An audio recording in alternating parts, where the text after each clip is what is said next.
ওগো শুনছো? এই গরমে আমার পা পুরো ছাই হয়ে গেল, একটা জুতো কিনে দাও না। এখন জুতো কোথায় পাবো?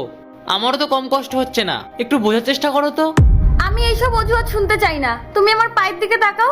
আমি আর এক মুহূর্ত হাঁটতে পারবো না, আমাকে একটা জুতো কিনে দিতেই হবে। আচ্ছা, মাথা খারাপ করো না, তুমি ওই সামনের জায়গাটা একটু বসো, আসো।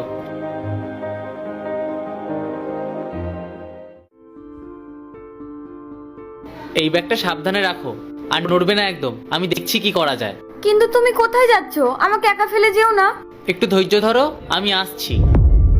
ঠিক আছে যাও, কিন্তু তাড়াতাড়ি ফিরে এসো জানো।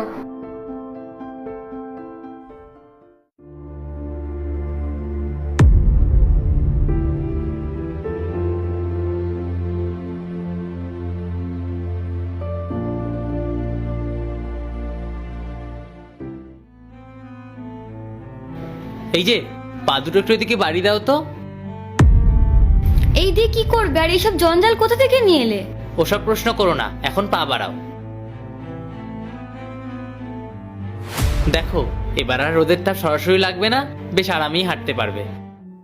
বাহ, তোমার মাথায় যে কিসব বুদ্ধি খেলা করে।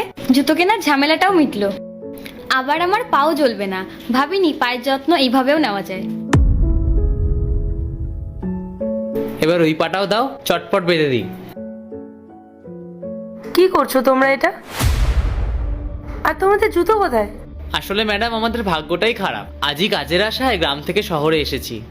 পেটে প্রচন্ড খিদে ছিল, হাতে টাকা পয়সাও ছিল না, তাই পাশের একটা মন্দিরে প্রসাদ খেতে গেছিলাম। কিন্তু বেরিয়ে দেখি পায়ের জুতো জোড়া আর নেই। কারো হয়তো আমার থেকেও বেশি প্রয়োজন ছিল, তাই নিয়ে গেছে। অদ্ভুত, তোমাদের জুতো চুরি হয়ে গেছে, আর তাও তোমরা এভাবে হাসছো। মানে এত বড় একটা বিপদ, আর তাতেও তোমাদের কোনো আক্ষেপ নেই? কান্নাকাটি করে কি হবে ম্যাডাম, জুতোই তো হারিয়েছে। আজ কাজ নেই, কাল যখন দু পয়সা আয় হবে তখন আবার কিনে নেব। জীবনটা তো খুব ছোট ম্যাডাম, তাই এই কষ্টগুলোর জন্য মন খারাপ করে আর সময় নষ্ট করতে চাই না। পরিস্থিতি এখন খারাপ, কিন্তু চিরকাল কি আর এমন থাকবে? তোমাদের কথা শুনে আমি সত্যিই অবাক।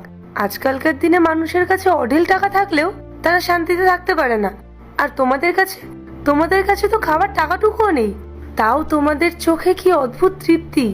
আমার নিজেরই একটা কোম্পানি আছে, কিন্তু সারাদিন কাজের চাপে নিজের বা নিজের পরিবারের খোঁজ নেওয়ার সময়টুকুও আমি পাই না। আমি বাড়ি ফিরলেই শুধু ঝগড়া আর অশান্তি। ম্যাডাম ক্ষমা করবেন, একটা কথা বলি। টাকা হয়তো প্রয়োজন, কিন্তু সুখে থাকাটা তার থেকেও জরুরি। পার্ট 2 দেখতে সাবস্ক্রাইব করো ভেলকু 78M।